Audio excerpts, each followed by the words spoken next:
When you begin a historical research project, you are immediately confronted with the overwhelming scale of the written human record.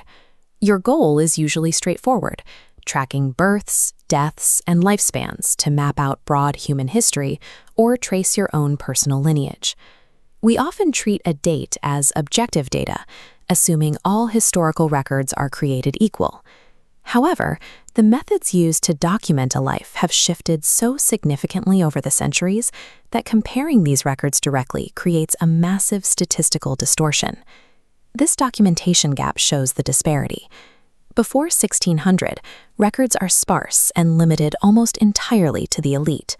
After 1900, record-keeping becomes nearly universal.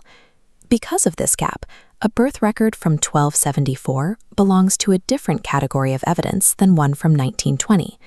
Comparing them without context is a major methodological error. Applying our modern expectations of democratic record-keeping to pre-1900 databases leads to a significant research breakdown. You run headfirst into survivorship bias, the invisible force that filters the history we are actually able to see.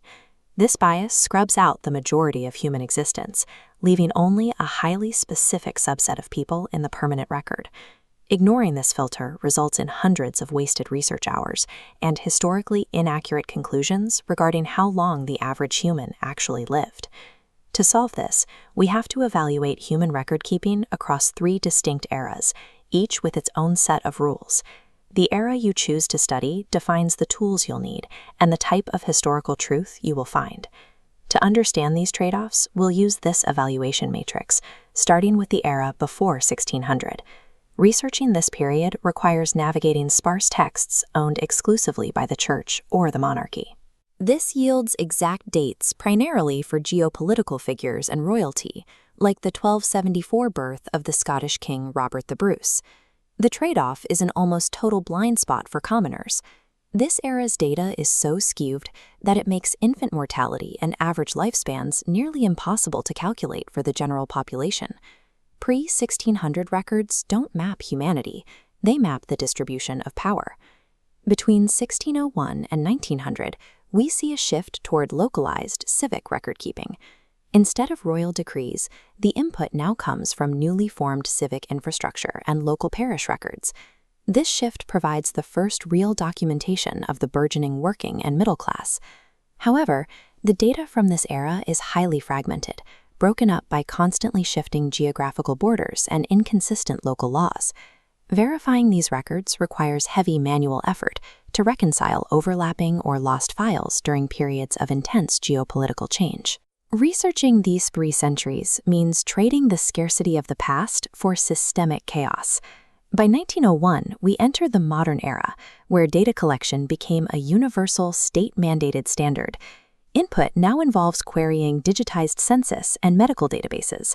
This provides absolute demographic representation across all socioeconomic classes. You can see this democratization in who we choose to record.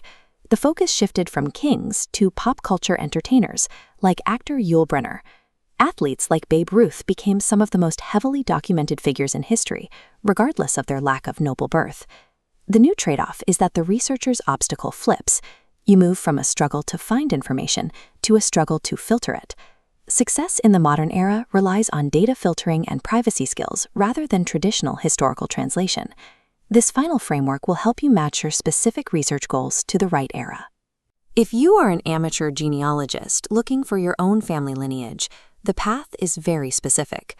You should likely stop your search in the mid-1700s. Pushing further back usually requires verified noble lineage to find any reliable evidence. The approach changes for demographic researchers looking at macro trends and lifespans. For baseline metrics, you should stick exclusively to the 1901 to present era. Using pre-1900 data for human lifespan averages is only valid if you mathematically weight the numbers to account for the nobility survivorship bias.